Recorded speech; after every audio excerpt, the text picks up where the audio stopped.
Put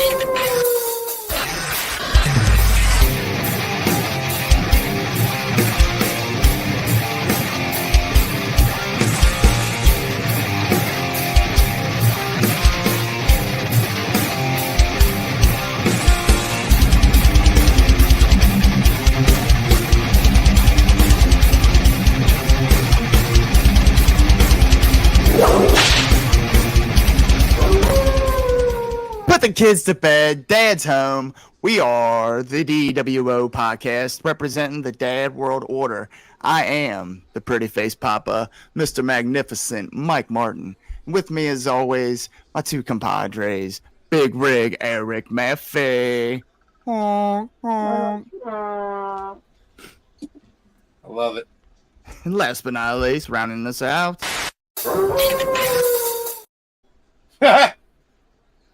I inadvertently hit something, I think.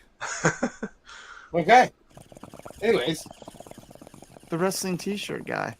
All right, what up, y'all? How's everybody doing today?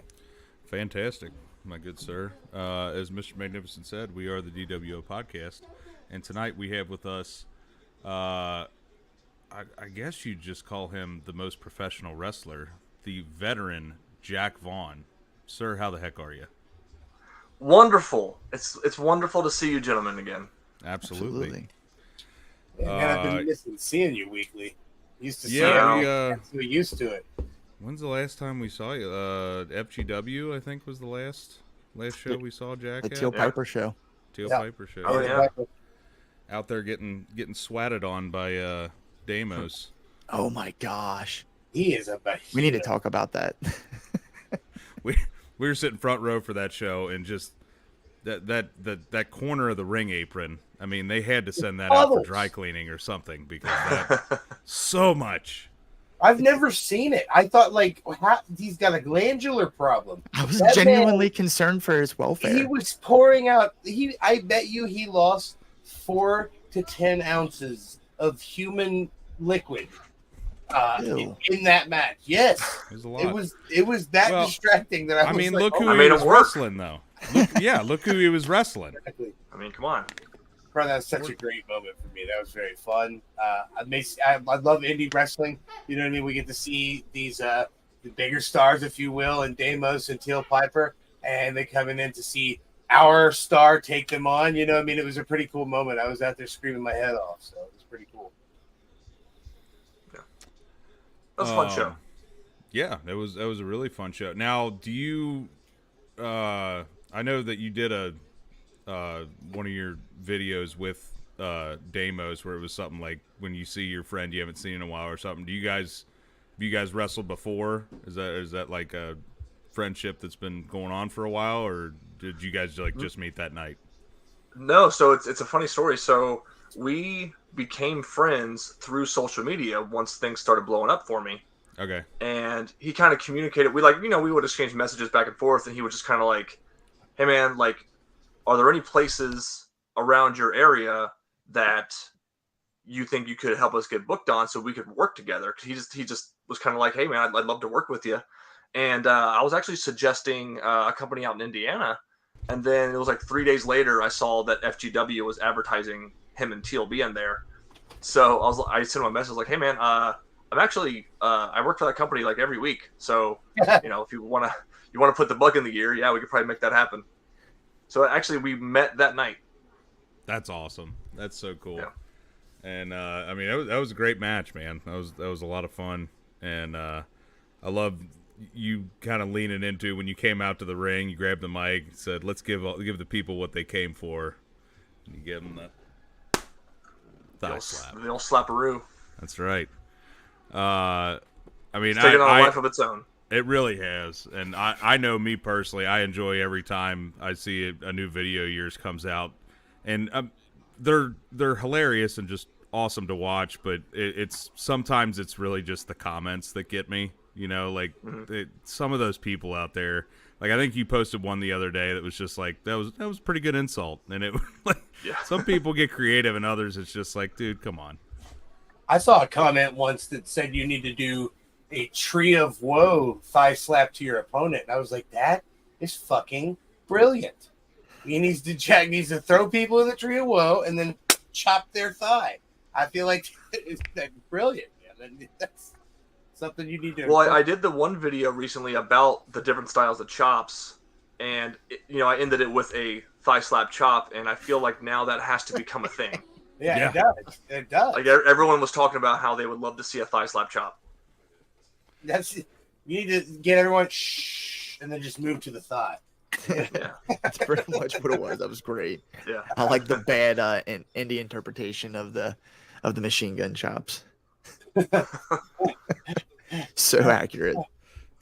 For those of you who are new to Mr. Jack Vaugn and didn't hear him the first time he was on the show, and you're not familiar with who he is, go to TikTok. He is clearly the king. He is a scepter, crown, and cape on the front of TikTok, or at least he should be, because he's been killing it on there, man. He's, video after video, they're all entertaining and they're consistent. How do you keep ideas, man? How do you keep going? So I have a shared, like the notes app on my phone. My wife and I have like a shared document where anytime we have any idea, we write it down. And then it just, some ideas are, they're just kind of like a nugget of an idea. And then some of them are more fleshed out. But for the most part, it's, the ideas, we'll just see something while we're watching wrestling, or we'll see something just while we're out and about that reminds us of wrestling. And we just, come up with the ideas and write them down. And then when we have the opportunity to film them, we'll take care of it. That's so cool. Your wife does it with you, though. That's great. Talking to Cephas about his wife's, being behind him 110%. She's the reason I have a nice microphone that I don't even have in frame. There we go. Just nice to see. My career and my entire life would be chaos were it not for my wife. Yeah, I can see that. I am so not organized when it comes to anything. Like, she takes care of my website, and then like people have communicated to me through the website for like bookings and stuff like that. And then she's the one that has to constantly remind me, like, hey, put this in your calendar because you're going to be here this day. Yeah. So, yeah. Very lucky that she takes care of that. We all tend to remind ourselves of that. We have like a shared calendar for like when we book guests for the shows. Because like one of us will book somebody, and there was a while where we were just like, man, we double booked like 3 days and like had to like shuffle stuff around. And once we got the calendar ready to go, it was like, okay, we're much more organized now. It's been a lot better for real. And even then, even though we have the calendar that everyone has access to, at this same point, we're like, hey, August 15th or whatever, you got anything going on this? Have you offered it to anyone? Because 3 people trying to book guests at once can definitely run into some issues. Sure. So you're still down there in OVW, or any other new promotions you're getting a hold of, or anything like that? I know you did some out-of-state stuff recently, and I believe you're going to the UK soon? Yeah. In October, I'm going. Right. We're spending about 2 weeks over in Europe. We're going to be in Romania, and then about a week in the UK. That's awesome. Oh, wow. Yeah. Yeah, it's going to be myself, Jake Oman, and Aaron Williams is going to be going with us as well. Oh, that's Aaron Williams' ratings, man. I love that guy. Yeah. He's got. But yeah, I'm going. I just had a few weeks ago. I was in Oklahoma, and then August I have a weekend in Pennsylvania. The following weekend I'm in Florida. I have shows booked in Utah later in the year. So yeah, I'm getting out there. Awesome. Speaking of Florida, man, see you. I see that you're facing a show brethren of us, someone that has been on our show before. One I'm a huge fan of, the Cheese. I'm so pissed that this is not in Ohio. It's my 2 favorite internet wrestlers versus each other. You know what I mean? Like I love watching both you guys, and the fact that you're facing off and I can't be there front row to scream my head off irks me just a little bit. So we need to bring that to Ohio, to any promoter that might be listening right now. Bring these men to Ohio and let them face off. Please. Yes, please. You don't even got to bring me to Ohio. I'm already here. You're right here. Yeah, just bring cheese over. Come on. You just bring right cheese now, over, half off. and we'll figure it out. My only fantasy booking for that match is him throwing a slice of cheese onto your thigh and making it a cheese thigh slap. I want that to happen. That would make me very happy. Don't do it in Florida though. Do it up here. do it here, yeah. Do it where you can see it. Exactly. Yeah. Speaking of which, is that show going to be? Do you know if that show's going to be streaming or not? Is that a watchable show online, or is that going to be an only indie show? I honestly don't know. It's my first time working for Atomic, so I'm not exactly sure if they have like YouTube stuff. Well, I'm sure they do. Most companies do at this point, but I will see if at the very least I will see if I can get footage of it, and I can at least send it to you guys. Oh, Yeah, that'd be awesome. fantastic. Sure. Hell yeah. Yeah, that'd definitely be one I want to sit down and watch. That'd be a lot of fun. Like I said, we had the cheese on before, and he's just a really cool guy. So that's definitely a match we want to watch. So what? You're going over to the UK. Are there any? What? Is it one promotion or multiple promotions over there that you're going to? So we had some trouble with the booking, just because originally we were supposed to go Romania and then the UK and then Poland. Okay. But we had to cancel Poland because the main reason we were going over there was for the UK show, and they had to they lost their venue, so they actually had to push the show back a week. Oh wow. So unfortunately, only Romania and UK. But so we only have one show in Romania booked and then one show in the UK. But I do have contacts for a bunch of other UK promotions. It's just a matter of figuring out if we would have transportation to get to those other shows. Right. Yeah. Yeah. You don't want to be taking a taxi over there and them taking you on the scenic route, and then you lose every dollar you made over there. Right. I heard that's kind of a thing. You want to take Ubers, not the taxis, because the taxis will be like, "Oh, you're a tourist? Here, let me take you on this super scenic route. That'll be $800." If they have trains, I'll do that. I took a bunch of trains when I was in Europe last time, and that was very convenient. There you go, right there. It's like most of the other major cities I've been in, I feel like there's some sort of train system, and Cincinnati area just doesn't have that. Yeah. It is very convenient though. Yeah, trains and buses was pretty much what we took everywhere when we were in Europe last year. Well, it's like what's that movie? Euro Trip, where he's like, dude, how are we gonna get there? He's like, Europe is basically the size of a mall. We can walk to Germany from there. Like, which I mean, it metaphorically that kind of makes sense because everything is connected with trains and all that jazz. So Very large fucking mall. it is a very large fucking mall. Wow, Mall of America. Mall of America. That's a definite place I want to go see. I've never been there before in my It's life. probably deteriorated. Like every That good was mall the first now is episode of crap. Nitro, right? Was Mall of America? Yeah. Yes. Yeah. Okay. Yeah. Thought so. Is that? I've been is that- traveling to a lot of good places lately. In fact, I speaking of Jack Vaugn, I wore your shirt at the Grand Canyon. That was a pretty cool T-shirt video. Nice. I enjoyed that one. I was a whole major trip flying out to LA and driving back to Cincinnati, but I'm glad I did it. I'm sure you get quite a few miles. Are you more of a driving guy or a flying guy when it comes to your in the US trips?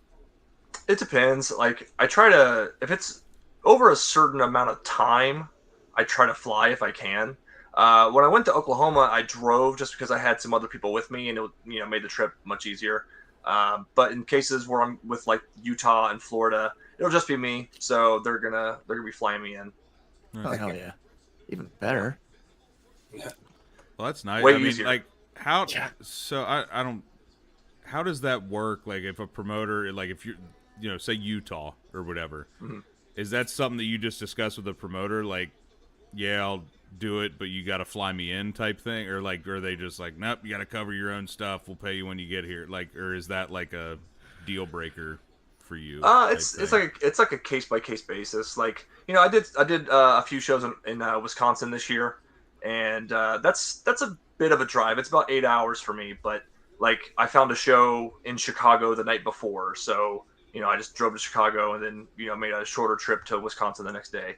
But it's really just kind of like when they tell me where they are, I kind of let them know like, hey, it's like like with Utah, it was like a 20-hour drive or something like that. Lord. I'm like, I'm not really willing to do that, but yeah, it's just like a case by case thing. I'll let them know, like, hey man, that's a little bit further than I'm willing to drive. If you're willing to fly me, maybe we can work something out. I'll take a little bit less money for the actual show. But yeah, I don't want to. Usually like 6 to 7 hours. If it's anything past that, I try to get flown. Yeah, absolutely. Now, is that like a negotiating thing that's came along since like your kind of rise in popularity? I guess guys that are less popular aren't going to kind of have those kind of chips that they're around. Yeah, well, and plus, I have the advantage of like a lot. Companies are. It's been great because companies are now reaching out to me, so I'm not having to like, search for bookings. Like I have at least every Saturday booked until December. Wow. So like Awesome. yeah, it's mostly companies that have been reaching out to me. So, if they're reaching out to me, I just, I kind of have that advantage of knowing that, hey, they want to use me, they want to bring me in. So, but I don't want to be too greedy. So, if they're willing to pay for an expensive plane ticket, I'll be like, yeah, I'll take a little bit less money. I'll try to make it up with like some merch or something. And I usually do pretty well with merch sales if it's a company that I'm going to for the first time. Yeah.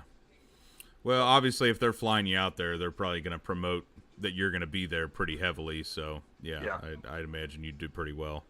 And that, and all your, I love all your merch. I'm pretty sure I bought 2 different shirts from you. They're always they're simple yet very creative, and I love that especially in a wrestling T-shirt, because like some T-shirts just do way too much, and then like my favorite shirt of yours ever is just the thigh slap with the Such a perfect little asterisk next to it. It's awesome. It's amazing. I actually just contacted the company that makes my shirts. I'm going to be getting those blue ones made with the glasses on them. Oh, awesome. Hell yeah. Love that's one of the few that I don't have, so I'm going to need one. XL. Perfect. I have XLs on the way. Hell Excellent. Yeah. I'm hoping that I'll have them by the time the Northern Wrestling Federation show comes around. Okay. Yeah. If you guys are planning on coming to that one. Yeah, I think that's the official plan. I know this next Sunday we're going to go out and support Miss Harley, Shield Maiden Harley, at their show at the Harley Davidson, and we're going to go check that show out. And then the weekend after that, I believe our plan is to go to the NWF. Nice. Burkus. Then we're going to be at the Revolver, that's my first man. home. Have you done any Revolver work, man? Do you mess with those guys? Have you worked with them at all, or no? I haven't worked on a Revolver show. I know a lot of the people that run Revolver. Right. I've known Sammy Callahan since I pretty much first started in wrestling. And I've thrown my name in the hat, but they haven't had anything for me, so not a big deal. Dude, if that ever if you ever do get booked on a Dayton Revolver show, please don't tell us at all, because I want to be there and you come out of the curtain and I just shit my pants. Like that's that would make me the absolute. Okay, so like for example, last show we were at, they did a Scramble like a Royal Rumble-esque, every minute or whatever, somebody comes in, and freaking they had Shark Boy come out, and it was just like, Cephas is behind me about to have a heart attack. Like we're all like, just like, what is going on right now? So I love, and that's one of my favorite things in wrestling is, different surprises and moments and stuff like that. So if that ever happens, I would. Shark Boy fan. Yeah. But we would love to see you at a Revolver show. We're big fans of that promotion. So Sammy, if you're watching this, book it. I was gonna say probably the best way to convince them is to bug them about me. Yeah. Oh, trust me, Oh, we best will. believe we will. Whenever we see them on August 3rd, I'll be like, "Hey man, where's Jack?" How about this place needs a little Jack Vaugn, a little veteran presence around here, maybe. You know what? I'll book the match right now. Handicap match: Jack Vaugn versus Alpha Sig. Oh That'd be man, wonderful. Big Booty Brett, Casey. Let's see it. I think that'd be fantastic. I will say that with FGW being on hiatus, that is like the biggest thing that I hate is that like I love the Alpha Sig guys, so I hate not seeing them every week. Yeah. There's tons of guys that I hate not seeing every week, but that is the worst part of FGW losing their building, and I hope they can find one soon. Yeah, we trust me, we do too. We I only went to the one show, unfortunately, but the one that I did go to, it was these guys kept talking it up to me like crazy, and man, for just the production that goes into it, you can just tell that the people that run it and the people that are wrestling just really care about it, and it's awesome. Yeah, and those shows, like, they started. I didn't start with FGW when they started. They had been running for a couple of years before I came on, and I started about a year after COVID. And I know that at that time they were still, like most companies, they were trying to build back up after the having to shut down for a while. And unfortunately, right before they had to take this break, was like it seemed like every week was just packed. Like every week, it was almost like a sold out show. So they were finally getting back to that point where every show had an awesome crowd that was really energetic, and then it just had to stop out of nowhere. Yeah, it was a packed house for some every time amateur boxing malarkey. What kind of crap is that? Malarkey. It's just I don't know, being able to have that kind of fake set and boxing that stuff. small of a venue is just always incredible to me. I will say, as much as I love working in front of big crowds, there's something really cool about those really like intimate venues. Yep. I when I first started, I was with NWF, and their original Bone Crushers building.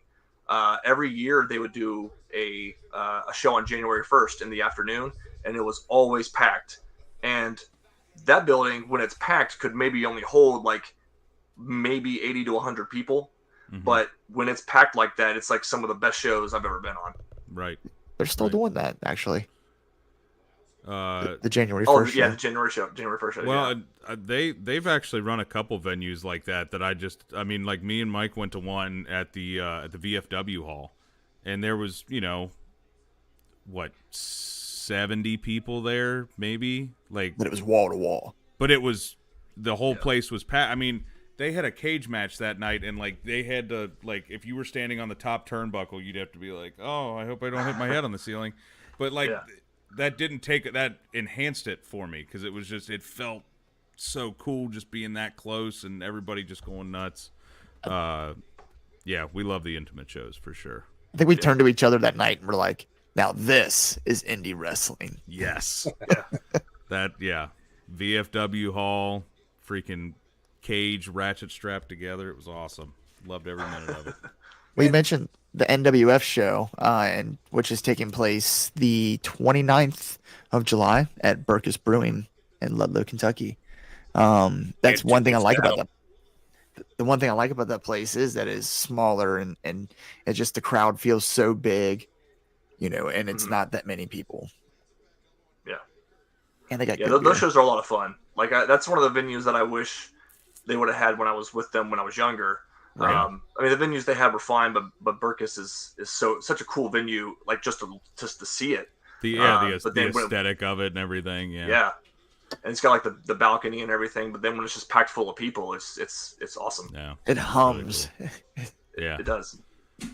Have they announced your match for that yet, or no? They have not. So Okay. I don't know if they were planning on keeping it a secret or not, but I mean, I've already put it on like my social media and stuff that I'm going to be there. So Okay. Probably afraid. Yeah. I'm excited for that. I mean, I love going to NWF shows anyway, but seeing Jack Vaugn return home, It'll I'm be down my for first that. Burkus show. Oh, you'll love. I've not been to Burkus, Burkus yet, Cephas. so. Yeah, you'll love it. the only bad thing about Burkus is the parking. Yes. You're not Because wrong. Find a spot on the street. Yeah, pretty much. And even when I get there, like several hours beforehand, I have to park like way down the road. Yeah. It's Like- awful. Cincy Wrestling, we just went there at the 20th Century Theater, and that parking was just atrocious. We had to literally park like a block and a half away, each of us. It was ridiculous. Yeah, they But have a parking really cool. lot with like 6 spots, and 4 of them were taken up by a giant boom lift that was out there. So it was just like, well, find a spot on the street. Thanks. Yep. That's a cool venue too, though. It is. Yeah. Yeah. They got the balcony out there too, and Such an excellent show, too. it was a great show. I enjoyed Let's it. see. I like Got to watch see, Carson Drake. Carson Drake's fantastic. And so aesthetically, yeah, you were talking about Burkas. That was one of the things I liked about 20th Century is they have like these two really huge stained glass like windows, and they have lighting behind it, and it's just I don't know, it just makes it all feel. I don't know how it makes it feel, but it's not like we're just Special. in a random hall. It looks really cool. Yeah, like, and a venue can really make a show feel special. Yep. So, like, I did a show. This is probably 2019 because it was back. It was the pre-veteran era, Jack Vaugn. But I wrestled in Indianapolis, and it was inside the Indianapolis Public Library, Oh, and wow.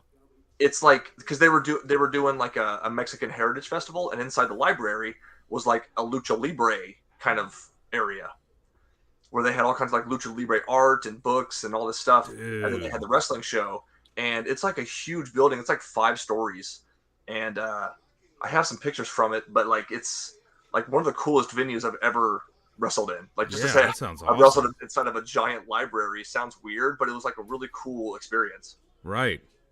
I'm picturing like the library from Ghostbusters. Yeah. Just the ginormous library. It's probably about that big, but it's also probably a little more modern Yeah. than it was in for sure. the the 80s. But Still, yeah, though, it was just it was really cool. wrestling in a library surrounded by books. That's wild. Had that library smell. Yeah. So Pile drive into nonfiction. I've been thinking about this since we had You're an so idiot. we had I'm blanking on his name, Ben Camara on a while back, and he kind of took over our show a little bit, and he said if you could book a local like indie super card, what were some matches you would book? And one of the ones that I did was you versus Star Rider from NWF, and I know you guys are both in OVW as well. Have you guys wrestled in OVW? Not in OVW. We've done some NWF stuff, but again, that was back when I was still Muldoon before Jack Vaughan was a thing. Okay, I need Jack Vaughan versus Star Rider then. Yeah. So are you coming to NWF as Jack Vaugn, or are you coming as you're returning, pulling out the old? Oh no, I'm only Jack Vaughan now. Once I think the last time I wrestled as Muldoon was probably the last show they had before COVID. It was a street fight match. Yeah. Okay. Yeah, They don't do that. was it Hardcore Street? I mean, was it? 'Cause I think when they came back, did they have the family friendly events then? Because I seen they used to be a little more hardcore, shall we say? I mean, they've always been a family-friendly product, but they definitely, they always have, angles going. So the street fight was the end of like a 4-month angle where it was me and Jake Omen against Samson and T Money, and then it just kind of culminated in, we had a street fight, and we didn't get any blood or anything, but it was a hell of a match. It was one of my favorite matches I've ever had, honestly. Yeah, awesome. You don't have to have blood in order to make a hardcore match good either, though. It's true. If you know what you're doing. I'll tell you what, a good hardcore match that I saw you wrestle in, that wasn't necessarily a hardcore match, but Chair Armageddon with you and Popular Joe. Holy shit, you guys made me very conscious for your health and safety. That was quite an intense. You picked Joe up and threw him like he was trash, and it was into like 700 chairs. It was insane. It was quite a match. Man. You guys have a really unique chemistry together. Have you guys wrestled a lot over the years? Oh yeah. Joe and I have known each other since I first started. But honestly, like it wasn't until FGW that we actually were able to have a really good angle with one another. Like we had some like matches here and there, and we were involved in something with NWF, but like it wasn't until the past year when they really put us together and we were able to have like a really long, sustainable feud. Okay. It definitely got my attention. It's what kept me coming back there for a minute. I really liked to see you and him work together. That Chair Armageddon was a good culmination. I know you guys worked a couple times after that, but it really felt like a payoff, if you will, for your whole little story there. It was pretty nice. Yeah. I will say, like, I posted a clip of that match. It was the big suplex spot. I posted it on my TikTok just because, occasionally I want to throw some wrestling clips on there so people remember that I am a wrestler. Yeah.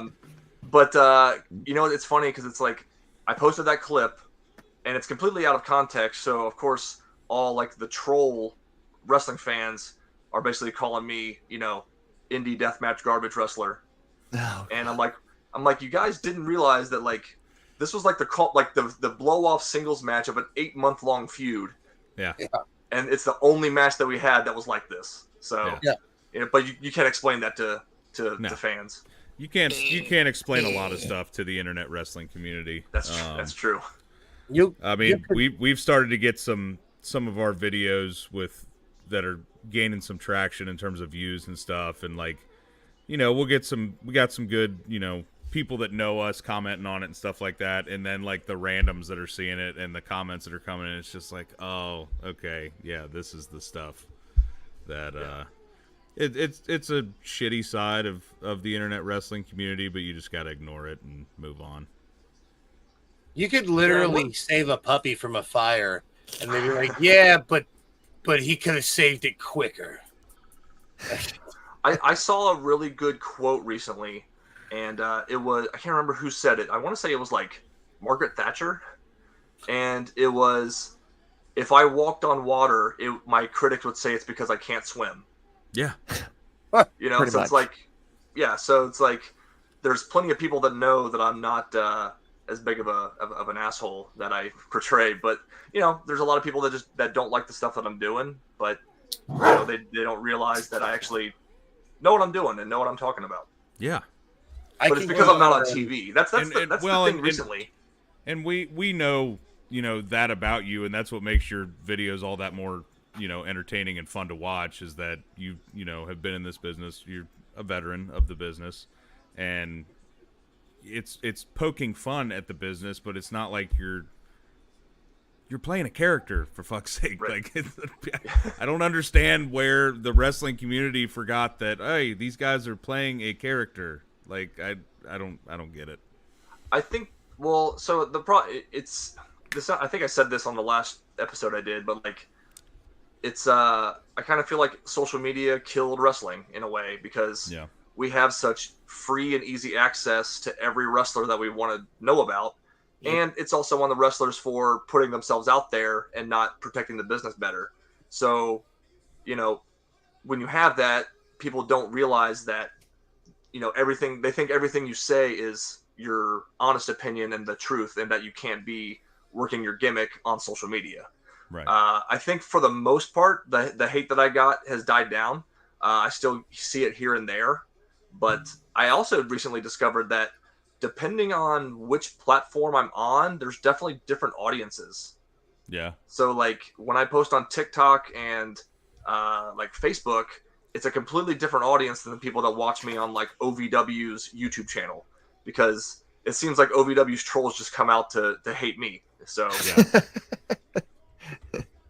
I don't know why. I mean, you are the last professional wrestler. You've done nothing but provide these people with entertainment. And at this point, what more could they want? You know what I mean? I don't get it. I don't understand. Yeah. Are you not entertained? Are you not entertained? I think part of it too is, like, with fandom, people take stuff personally. Yep. So, I'm from Cincinnati, so I'm a big Reds and Bengals fan. Yeah. You say something bad about the Reds and Bengals, it's going to upset me, because they're my team and I think they're great no matter how good or bad they're doing.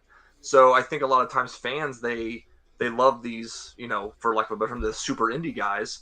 So when I'm going out on TikTok or whatever platform and poking fun at it, they take it personally. Right. I'll tell you. You're not wrong there, because there's definitely been times where, like, I'm just watching the pregame for a Bengals game, and, like, they do the picks, And anybody that does, any of the commentators that don't pick the Bengals, I'm like, you piece of shit. Like, Yes, exactly. Coward's picking the Steelers every time. Yeah. He's gonna hate on the Bengals every time. I can So- tell you this I think the Oh, worst is bitch. still Chris Collinsworth, though. That Oh, absolutely. effing traitor. Hate Don't him. get me started on him. I was real sick and tired of hearing Tony Romo Oh, when the Bengals played the Chiefs in the Yes. AFC championship game. Dude, oh my God. Could you be any more... Did you guys know that Patrick Mahomes is the greatest quarterback that has ever played the game of football? Like, dude, it was outrageous. Yeah. We get it, Tony. we get it. I can tell you, man. My only qualms with your videos is I'm just saying I see a very huge, obvious lack of any handsome dads acting as extras in your video. It's I'm true. just saying, you know what I mean? If It's anytime you true. needed a fan to, do some What kind do of back What do them acting. kids call it? A collabo? One of those collabs. Labs, yeah. Well, listen, Sam. we don't have weekly shows for you guys to come to anymore. I know. Well, Boom, boom, It's boom, not boom. all on me. Yeah, But you know true. what? Hey, if we have time, let's figure something out. We can collab at NWF. I'm down. Oh, heck work something yeah. out. Heck yeah. We'll talk more All right. about that privately. We'll start spitballing Yes. some ideas. Yeah. Ooh. That'd be Hell awesome, yeah. dude. Make a dream come true. Yeah. So, besides Florida and stuff coming up, do you have anything on the far horizon that you're looking forward to? Nothing really. Nothing too crazy. Like I said, I'm booked out pretty much until December, so I'm basically just going to continue doing the OVW stuff and then filling in booking gaps where I can. But I'm just staying busy. I'm trying to network a little bit, trying to I'm not going to be a name dropper, but I know that guys with the big companies know who I am, and I've been not contacted about bookings or anything, but I had one guy who's a legend actually reach out to me and call me just to tell me how much he loves the videos, Really? which was crazy. Yeah, and it's a guy who works for one of the current one of the two big ones. Huh. And so I know that I have contacts, and I know that I am on the radar, maybe. But we'll see. It's one of those things where I'm not trying to worry about it too much, because I feel like if I'm trying to make it, it's not going to happen. It's going to be when I'm not worried about it. So It's like you'd falling in kill love. it in either place. You'd Yep. kill it in either place, man. I think, and I think it's in your future at some point. I think hopefully, within a year from now, we're gonna have to contact, the media team to see if we can get you in for a podcast instead. I see it in your future, man. You deserve it for real. Which is great for you. I'll- and sucks I bad appreciate for that. us. Yeah. no, I appreciate that, guys. If I really do think that with the gimmick, I think that it could really make me. It's crazy because the social media stuff has taken off. I'm basically a baby face everywhere I go now. Yeah. Even if people try to book me as a heel, people know me because of social media, so they cheer for me. But Right. I think that given the opportunity, I think the gimmick could be a perfect antagonist for either company. Yeah, absolutely. But Absolutely. what if they say, one of the big two call and they say, we like you, but we're going to bring you in with this gimmick and the veteran is left behind? Would that be a deal breaker for you? It depends on how many zeros are on the contract. Get you to look at this piece of paper and Well, I mean, I love this gimmick. It's the first time I've ever felt really comfortable in a gimmick. And it is kind of, they say the best gimmicks are extensions of your real personality, and for me, it kind of is. But I feel like I've been around long enough to where, as long as it's not something completely ridiculous, I think I could probably make it work. Yeah. So So I what, think I they- mean, I'm what not if they gonna be, call you and know- they're like, we want to resurrect the goon? And you're the guy. Gobbledygooker Part 2. Yeah. As long as I can get those boots made to look like hockey skates, Yes. I'm in. Those are Right. pretty I'm in. cool. Absolutely. those were cool. I heard TK's actually looking to bring back the giant egg thing on a Thanksgiving show. That'd be amazing. How great would that be if Jack Vaugn emerged from a giant egg? It'd be awesome. I'd have a Eggman. Oh my god, I'm gonna be the Eggman. Wasn't that the Taker? Yep. Yeah. It was Oh yeah, Taker he was thinking like, he was "Oh going to god, be I'm the gonna be the gobbledygooker. Eggman." And I like the evolution of Jack Vaugn because I know originally you were more not necessarily themed like Ricky Vaughn, but you had that bad boy, like fucking almost evil anti-hero kind of gimmick, and it's evolved into this. Like you still have that in there too. You know what I mean? I think it's brilliant, man. You've really crafted something. I think it's like you said, it's because it's an extension of you. I can definitely sense that you're a little bit old timey yourself. And I can definitely sense that you're also a little bit full of shit too, and that makes it work. You know what I mean? I mean that in the nicest way. You know what I mean? Like it works really well, and I think that's why it would work somewhere. Thank you. So besides being like just an extension of your own personality, is there anything else like mixed into the veteran Jack Vaugn, like people from your life, or maybe idols or something like that that you drew inspiration from for that character? So when I first came up with the idea, I did a few shows. It was like right when shows first started coming back from COVID, because came up with the gimmick and then COVID hit, and then I couldn't wrestle for like 6 months. So when I first started doing matches as the veteran, I was still kind of trying to figure out what I wanted it to be. So I wasn't sure. Like it actually kind of started off as like a parody of 80s wrestling. So I was doing the Flair strut, but I was doing it like more goofy. Yeah. And then I was kind of like, man, like it's fun and I like the gimmick, but like, do I really want to be a parody? Like really, I kind of asked myself, I was like, do I want to be a parody or do I want to be like Arn Anderson? And it was pretty much like, yeah, I want to be like Arn Anderson. There's not like that old school enforcer 80s style. Like, and plus like at the time, like I was a little bit heavier. I kind of had more of the dad bod. And Father figure. The thinning hair, and so I kind of had like more of an Arn look. So I was like, that's where that's kind of like the big inspiration was Arn, and then guys like Stan Hansen, Bruiser Brody, those hard asses from the '80s. So those are the guys that I really wanted to emulate. That's what I love about the character, though. I mean, while it's like entertaining and can like, I don't want to say humorous. I mean, there is humorous parts of the character, but at the same time, it's like when it gets to the ring, though. I mean, you are that badass bruiser kind of wrestler, and that's reason we love you. Oh yeah. So yeah, I mean, it's funny to think how it has evolved, just because when I first started with the gimmick, I never would have thought that me slapping my thigh was going to be my trademark. Right. So it's what started off as me making fun of something in a dumb internet video became something that people expect and something that people look for in every video, and things that people are expecting me to do in matches. So I try not to be too goofy when I'm in the ring, but sometimes I have to please the people. Gotta feed the hams, Well, exactly. Think about that too, like the amount of stuff that people have tried to like get over or like make their trademark or something like that. Like I feel like the best ones are ones that just happen organically. You know what I mean? Like there's people that will try to get something over, and then it just happens organically, and it's like it's so much better that way. It's like stop trying to make fetch happen. Right. Like on Wednesdays we wear pink. Exactly. Golly. Mean Girls is right. Who would have thought we had a Mean Girls quote on here? It is a great movie. You're not wrong. If my wife's watching, she's loving every second right now. I've given her shit for that movie for years, but here you guys go quoting it. So it's a good one, man. Have you watched it? I have, and it's okay. Oh, it's so good. It's okay. I like to give my wife shit for it. So as married guys, you gotta have that you gotta have that guilty pleasure like chick flick that you enjoy more than you should.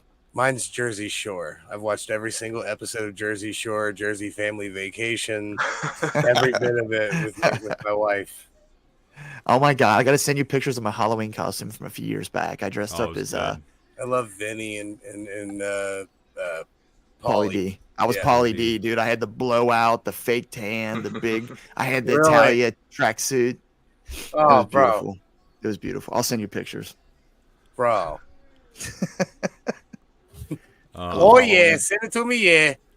Oh So, yeah. Jack, the first time we had you on, it was actually before you were going over to Europe for the first time, and then you did go. You went to, was it Switzerland?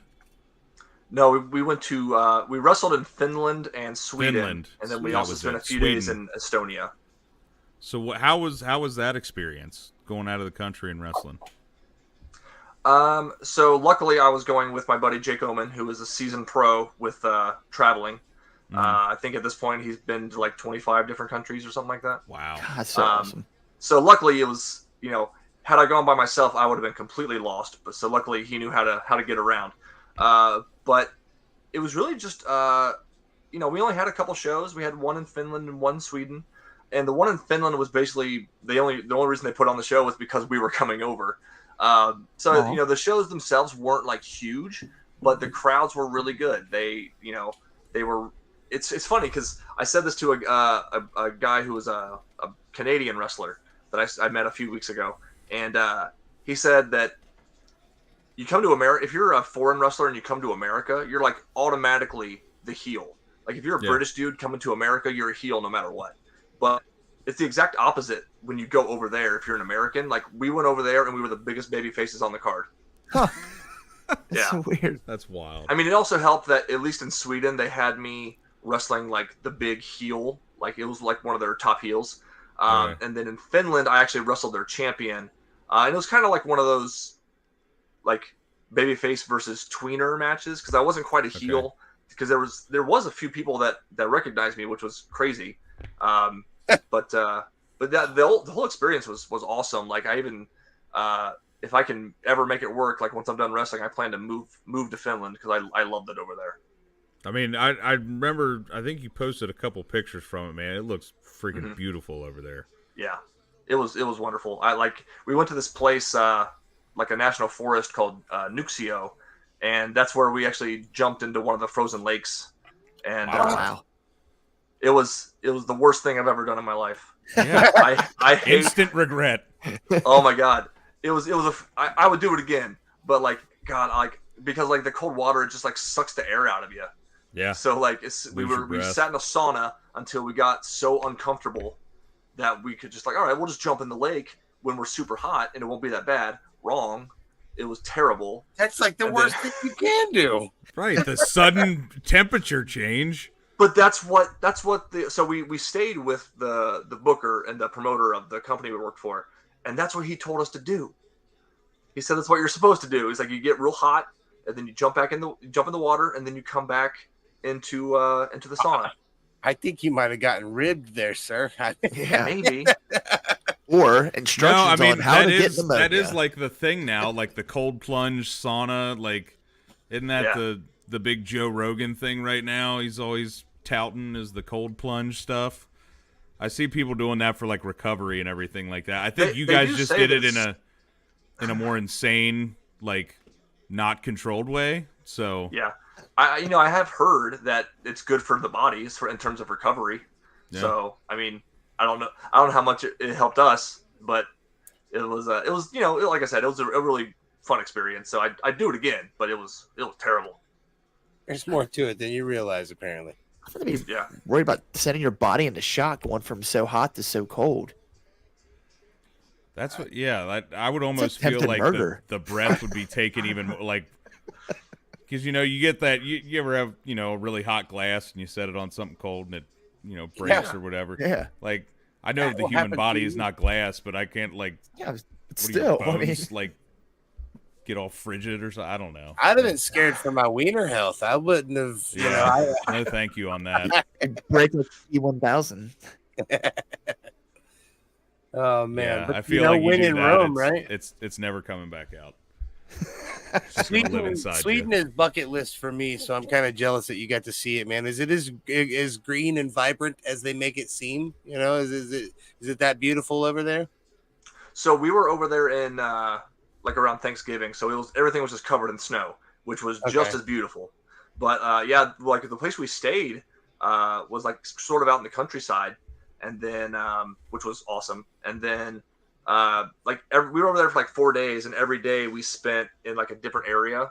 So we were in this place called Sigtuna, which is a very small town, and I think it has like it was like had the oldest road in Sweden or something like that, and just like a really quaint little town with like a little shopping area. It was really cool. I will say, everywhere we went, everyone spoke enough English to where we could get by. The one time that I panicked was in Sweden because we were staying in like what was basically like an apartment, and we went to a grocery store just to get food for a few days, and for whatever reason, my bank card or my credit card wouldn't work in this grocery store. It's the only place it wouldn't work, and I have a line of people behind me, and the cashier is the only person that I met the entire trip that didn't speak any English.